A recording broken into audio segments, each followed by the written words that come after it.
Hi guys! So this is JD, and he's got a crazy story. I'll link all of his stuff in the description box down below, but I want him to talk about all of the crazy stuff, and I'm just gonna pull questions as we go. I think that's like the best way to do it. Yeah, you just sort of steer me in the right direction, and I'll just run through like a bull in a china shop. That's kind of my style. So you went to prison a couple of different times. What were your charges? Well, I went to prison once. I've done a lot of county time. I'm like, don't mean to brag, but I'm like really good at it. Oh, that's the worst too. Right? But I went to prison in the state of Oregon for 3 UUMVs, which is Oregon's language for GTA, Grand Theft Auto. Basically, for the people that are layman's at home, I stole cars. So why did you steal cars? So I had a really strong substance use problem. And I'm not blaming anything on anyone else. I take total and complete accountability for my crimes. Yes, I did at one point choose that I was gonna put meth into my system, but there were a lot of predicating factors. The main one was trauma. I was a sexual abuse survivor at the age of 6 years old. I started manifesting in some bad behaviors, and my parents took me to a doctor because they didn't know what was wrong, because I didn't know how to vocalize to them what I had been put through. And he was like, oh, this is ADHD. Which is probably valid. Definitely have it. Yeah, right? Like, I mean, that definitely, the shoe fits. But, so what they did was they medicated me, and, they put me on a series of different amphetamines. Ritalin, Cylert, which they don't even give to people anymore, and, eventually Adderall. So I had like this predisposition to stimulants. So, I experimented through high school and, all of that with, different hippie drugs, as I like to call them, which if I would From the earth. Yeah, exactly. Weed and psychedelics. And then when I finally met that white girl, it was just disastrous in my life. I started, I had my first meth at the age of 23, and I was a felon a year later. That was just a simple possession.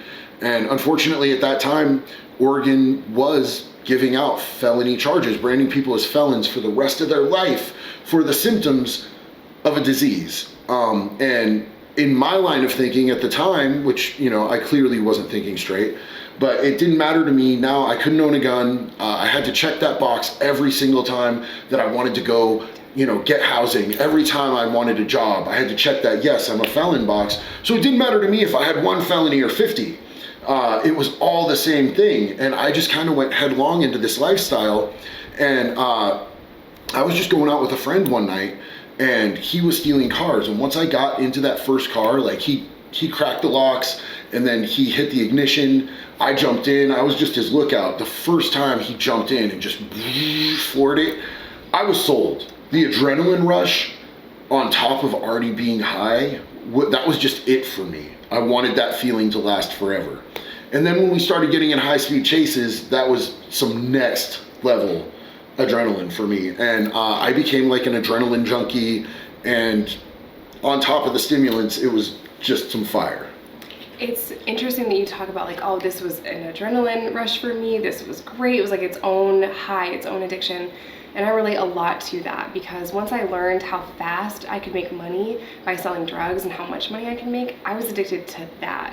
Then I was addicted to pills, and then eventually heroin. I was addicted to that. Then I was addicted to the process of shooting up.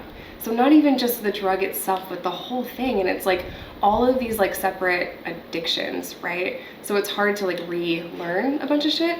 It's really messed up that our government is like, you know what we're gonna do to help a drug addict? We're not going to reconnect them to society and give them the tools that they need. We're going to completely isolate them, disconnect them, cut off all kinds of resources, and make life as difficult as possible, because then they'll learn. No, and it's proven to be like astronomically damaging to people who have mental disorders, especially trauma-based mental disorders, when they're further ostracized from, the rest of the community, from the resources that they need. You're like literally just pushing them in the wrong direction. Right. And again, this is not me playing a victim, because I was not a victim. I chose the life that I chose. But we can do better for people moving forward now that we have a greater education and understanding of what those needs are and how they can be met. And I think people misconstrue choice from disease of addiction. Like, well, you chose to do that, right? But the thing is, when we are hardwired to become addicted to certain things. And then you add trauma and life experiences and all this stuff on top of it. It's the perfect storm. People mistake being chemically dependent for the disease itself. The mental disorder is already pre-existing long before you put a substance in. Almost every single time. Feed it, it's the kerosene. Yeah, because like, look, so if you don't end up with a substance use issue, it's gonna manifest in other negative behaviors that have terrible ramifications. You might end up being a gambling addict. You might end up being, having risky sexual behaviors. You might end up having an unhealthy relationship with food in one direction or another. Or you might end up being a narcissist who's abusive. Like, there's so many different directions that you can take that mental disorder. And substances are not the disease itself. For a while, it's the solution.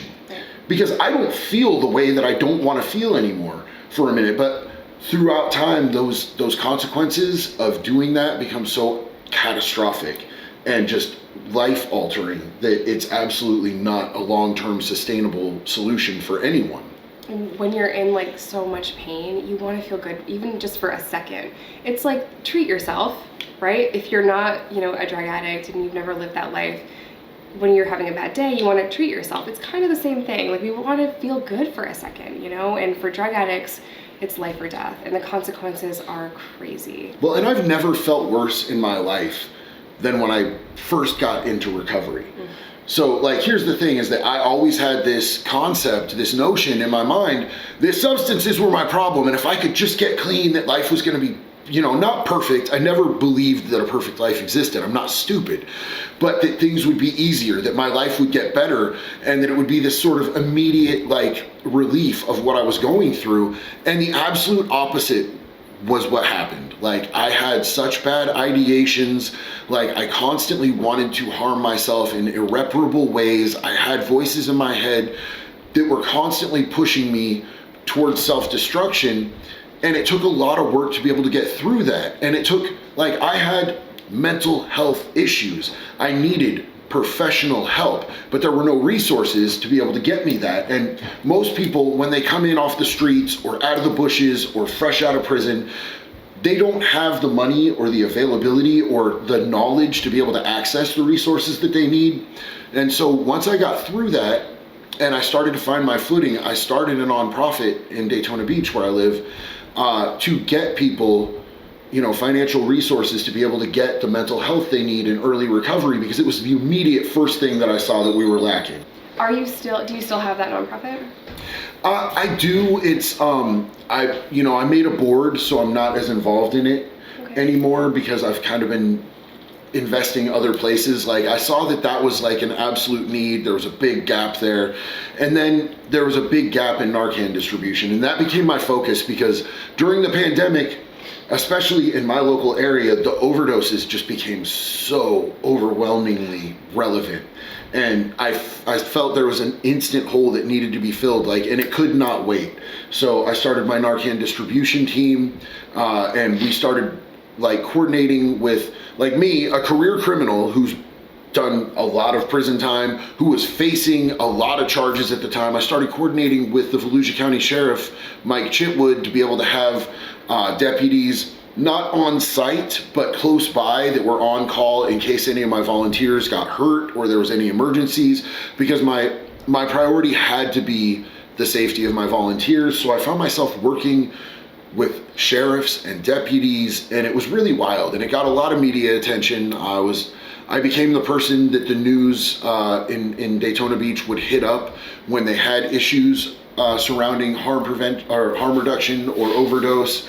And it was really, it was a lot for me, because I'm, still on pretrial, haven't been in recovery that long, but it just gave me such a good feeling of connection and satisfaction. And I was being accepted in the community for the changes that I had made, that it propelled me further into wanting to be a part of that community outreach. There's a fan above us, and it's making my eyes water. It's okay to cry. I'm a riveting speaker. He is. He really is. What's crazy is, during COVID, a lot of people were overdosing or relapsing because it was really hard to be stuck in the house all day. That was the same in prison. And the only people coming and going from prison we're the COs. And I want to point that out. It's incredible what you do. And I haven't like publicly talked about any of this, but JD gives me cases of Narcan. And he helped me save a friend not too long ago with that. You're saving lives, and I want you to know like how grateful I am for your help with Narcan, your advice on all the shit that I'm going through. I mean, you are such a positive person in my life and so many other people's lives. It's like, has it come full circle for you yet? Or does it still feel like weird that like I'm a career criminal and I'm doing all these positive things? Look, honestly, it makes me really uncomfortable when people give me any type of accolades. Same. And yet you did it to me in your video on your channel, so.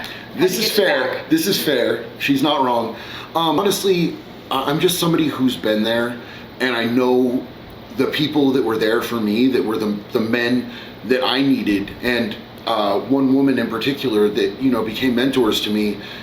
And my goal was just to be that for anyone that I possibly could. And, you know, we understand that peer-to-peer services are really relevant because there's nothing more therapeutically effective for people who've been through trauma, who have mental disorders, than someone else who's been through a similar experience, showing them how they got out. So that just became my goal, was to be that for as many people as possible. And I spread myself super thin in the 12 steps by taking on, I didn't know the word no when somebody asked me to sponsor them.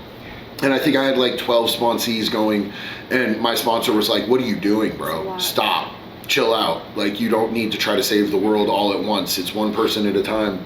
And I feel like getting into the content creation thing, which for me happened completely accidentally. I accidentally fell into it, but it gave me a vehicle to be able to like try to tell these stories about prison and how terrible it is. And a lot of people think I'm glorifying it. Like, I don't know how to fix you if you hear stories that I tell about prison and you're like, man, he makes that sound good. Like, I seek help professionally as soon as possible. You know, and I get to talk about recovery, and I get to talk about my journey. And, you know, for me, it's just another vehicle to be able to help people. So I want to back up way to the beginning of what you had said. We went on a tangent. Yeah, you said people, if they're jumping out the bushes, you have a very specific story about people jumping out of the bushes to come and get you. Who jumped out the bushes? Oh my God. One day I was just minding my own business, you know, counterfeiting, doing fraud, and we went to go get some Chipotle. We were staying at the Hilton Garden Inn in Port St. Lucie, Florida, and we go, great burrito. Burrito was just like earth-shattering.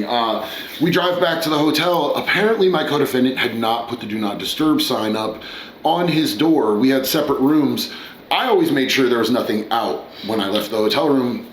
He wasn't that put together, and he had left a bunch of half-printed bills out that we had been working on. We come back, and all of a sudden, the Secret Service and the SWAT team come out of the bushes in camo fatigues with automatic weapons, screaming for us to get down on the ground. I threw my hands in the air, and I just said, please don't shoot my dog. I had a service animal for my PTSD. I got down on the ground, and honestly, like most people in that state of mind, they're like afraid, they're angry, they're confused. I was relieved. I was glad that it was over. I was glad that I was finally at a place where someone could take me out of the situation that I had gotten myself into, because I had absolutely no way to stop myself. I was making money. It wasn't like I was like desperate for money or drugs or anything. The desperation was just inside, and nothing was filling it anymore. Nothing felt good. Nothing had any substance or satisfaction into it anymore. And I was like, this is it. I'm getting my retirement plan. I'm going to the feds now. So what ended up happening with that case? So I ended up bonding out on that first charge, which was like $58,000. And it was really quite a weird story how that all came about. I almost ended up getting killed. There's a gang of people that are relevant in South Florida, and I guess that I really pissed them off, and one of them, who happened to be in the same cell as me, stopped them and said, hey, let me take off, let me talk to this dude. And he looked at me and he's like, bro, there's something wrong with you, man. Like, where are you at with God? And I'm like, there's no God. He spent hours talking to me, and at the end was like, yo, can I pray for you? And I was like, I'll pray with you, man. And something just clicked, and he explained it in a way that to me wasn't invasive. It wasn't pushy. It was like just an offering of ideas that worked for him, with the space for me to take my own interpretation and, you know, personalize it and internalize it. And I thought about it all night long. I barely slept. And the next morning, something just told me, get up and make calls. I'd been there for like 12 days and hadn't called a single person. The first bondsman that I called, I told him, hey, if I get you $1,000, will you work with the rest of the money on this bond for me? And he was like, I don't know, bro, like, I'm gonna need at least 1,500. I'm like, okay, I'll call you back when I got that 1,000. And just assume the sale every time. yeah, absolutely. And so I made a couple calls and I got $1,000 that I could borrow. And I called him back and I'm like, hey, I got that 1,000. He's like, I said 1,500. I'm like, do you not like money, bro? Like, what's going on? And he was like, well, now you need a signer. And almost simultaneously, the CO opened the door and said, hey, Delay, you've got a video visit. And I'm like, okay. And it happened to be one of my best friends. And she came up on the screen and I'm like, hey, I'm super glad that you're here. I need a favor. And she's like, oh yeah, what's that, stupid? And I'm like, I need you to sign this bond for $58,000. And she's like, is that all? I'm like, no, I also need to move back into your house because it's the only place I know where people don't do drugs. She's like, oh, so you want to move this whole mess in and you want me to like sign over all of my credit and everything I've ever worked for in my life? And I'm like, little ask, just a small favor. Yeah. And I was like, but you love me. And she's like, yeah, I do. Okay. So she did that. She believed in me. Like, she believed in me when I was already a fugitive from another state, when I had gotten caught with an ID printer and a death certificate already filled out with my information that I was going to try to file. Like, literally no reason to believe in me or that I wouldn't jump bail.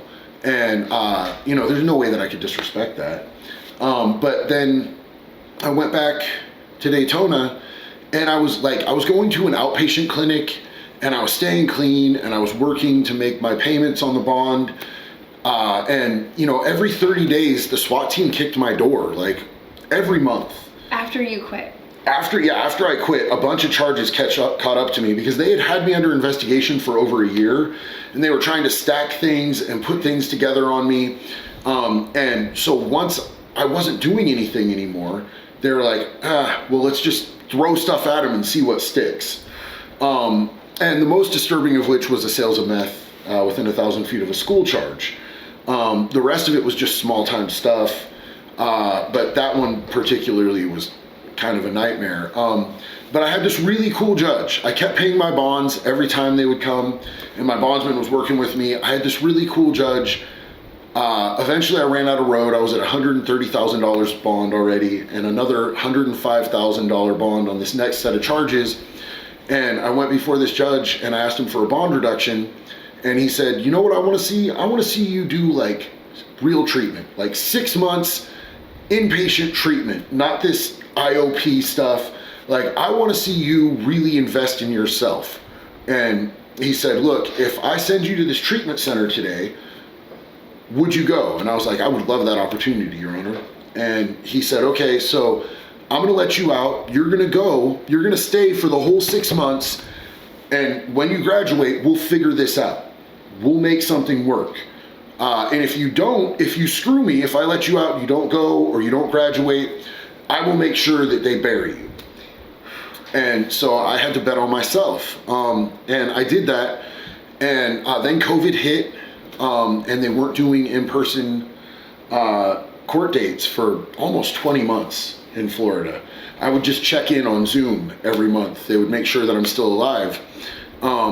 And by the time I finally went back into court, I had graduated that program. I was manager at that program. I was a certified recovery coach, a peer support recovery specialist, a smart recovery facilitator, and I was working at the IOP that I had started at, you know, running the IOP classes. I'd been on the news several times for my Narcan outreach, and like all of that, and like 8 different people from the recovery community all speaking on my behalf as to my character. And the judge was like, well, Mr. DeLay, what are we going to do with you? And I said, well, you know, I earned prison. I deserve prison. And he said, well, it looks, the charge for the meth within 1,000 feet of a school was the only thing that had a mandatory minimum on it.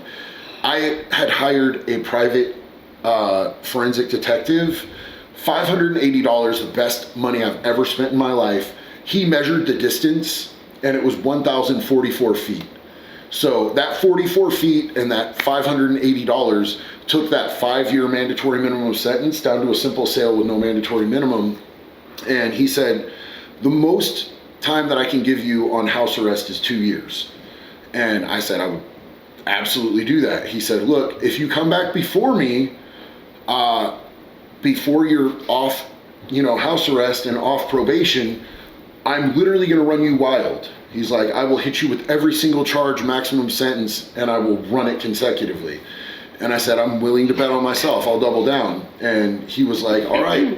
And I did the 2 years house arrest. I'm well into my probation, and I've not had a single hiccup. So you mentioned that you had a couple of really solid, really good people in your life that took the time to, the one guy talked about God, your friend get you out of jail.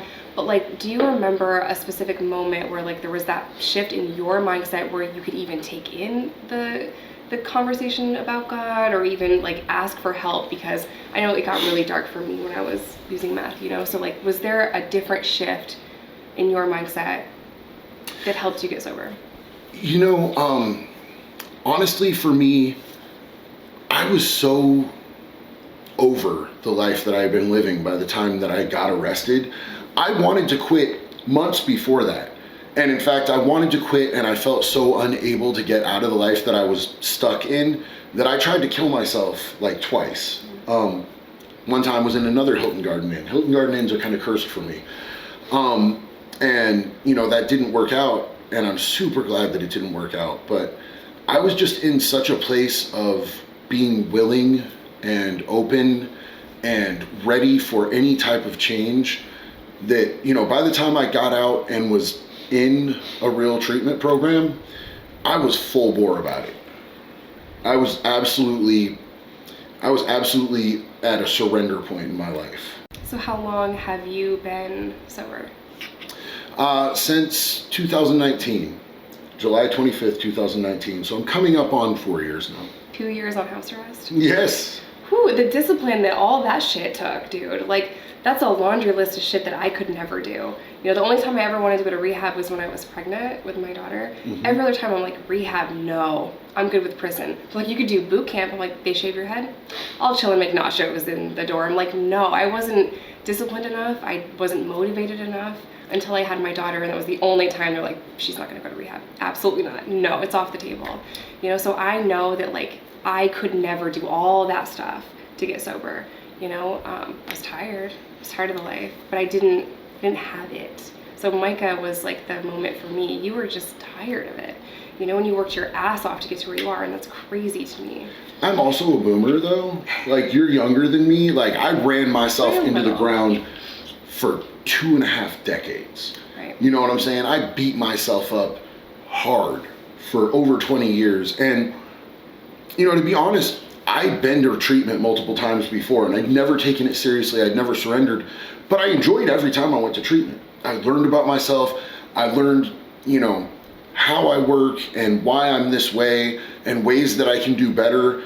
And I kept just trying to apply it in my own way. Mm-hmm. I was trying to do things my way. Like, I would get to a certain point and I'm like, I got this. I don't need you guys anymore. I know I came in here like dirty and covered in blood and, running from the cops, but you guys don't have anything left to teach me because I've been sober for 28 days. Yeah, just rub some dirt on it. Yeah, and I'd walk out the door thinking that I had everything figured out.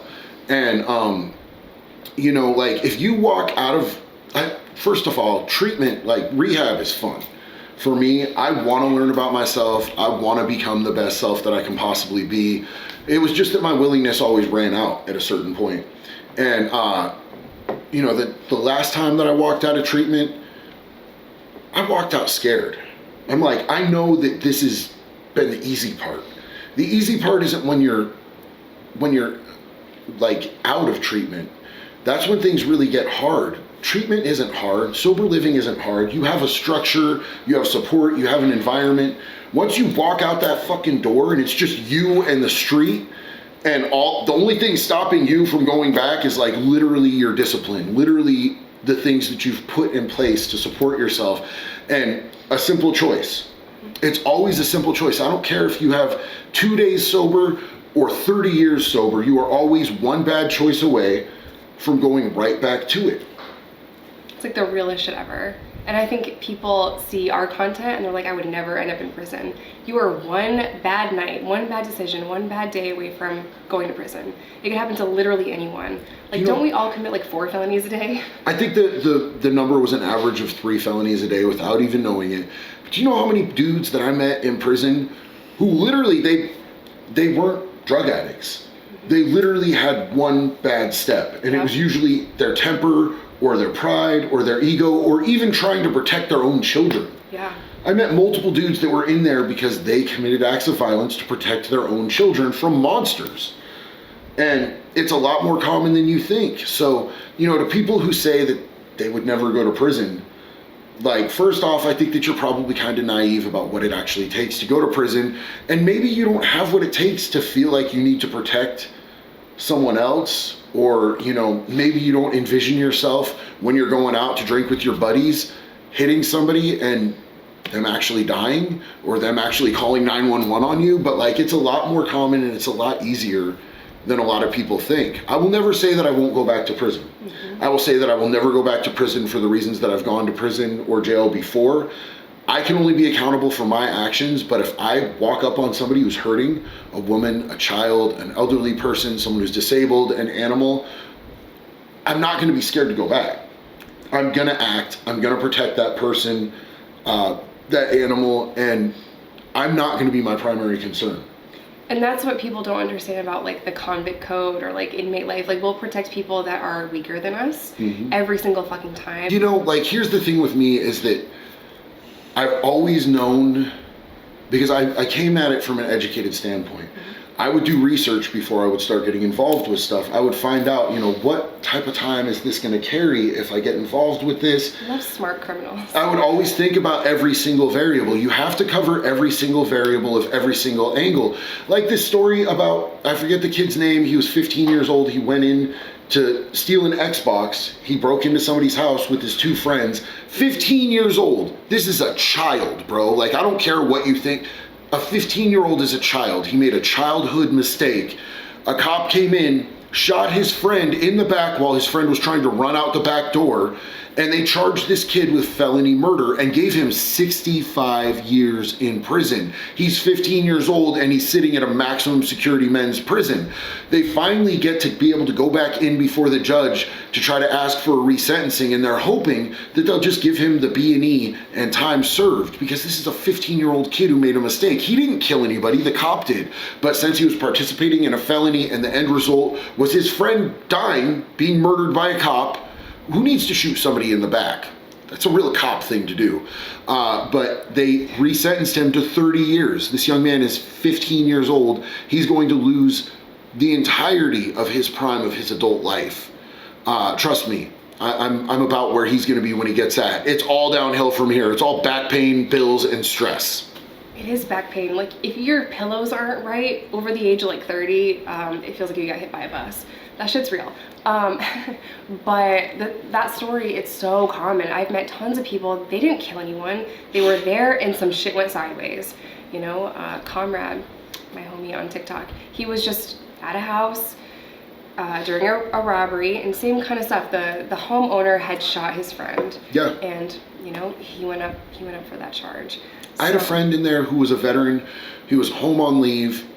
He was celebrating Christmas with his family.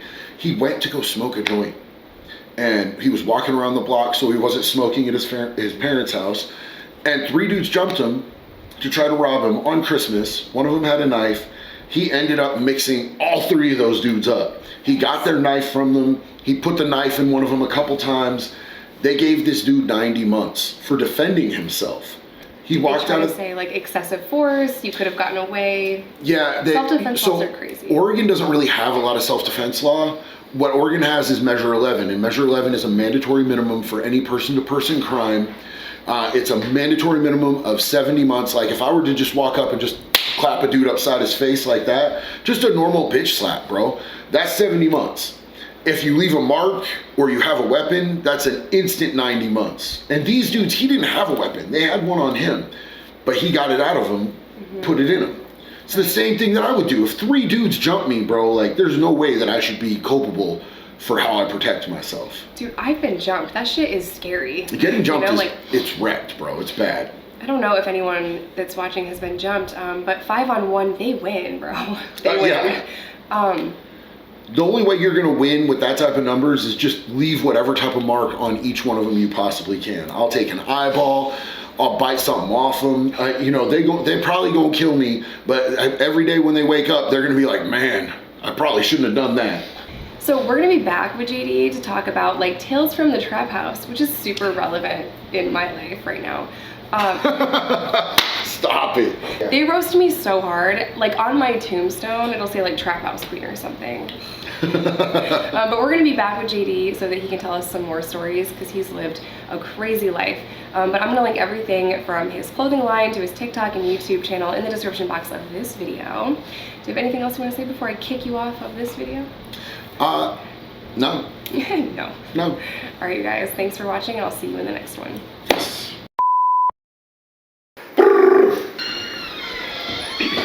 Hey guys. Don't worry, we'll wait. Edit it out. It's just me here to ruin things. Look, I'm even editing a video about ruining things. Oh my God. See? How come all my friends are toxic? It's because I'm probably toxic too, right? Birds of a feather. I just had an Ian Beck hat on. And I caught it. Just had an Ian Beck hat on, okay, guys? Well, I can't post that in a blooper because then they're gonna think that you're like Making fun of gay people. Yeah. Or Ian Bick. Just Ian. Ian, get this fucking gerbil out of me. Does the gerbil have drugs?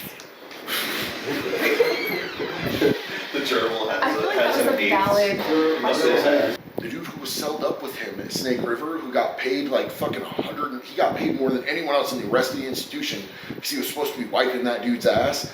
He just hit me up. He was my homeboy that used to siphon gas for me for bags of meth. And he just hit me up. He's doing super great. And he bought a convict clothing hat, but it doesn't fit his head because he's a really big. There's so dude. much packed into the last 2 sentences that I just had to like check. Yes, this is your life now, Jax. You have to have. No, it's totally cool. When you're tweaking and you're trafficking, you have to have a dude who siphons gas for you and brings you tanks of gas for bags of meth because it just is cheaper that way. And I smell monster all over my. That was great. Jax? I don't think the camera can see. It doesn't quite look like I pissed myself on film.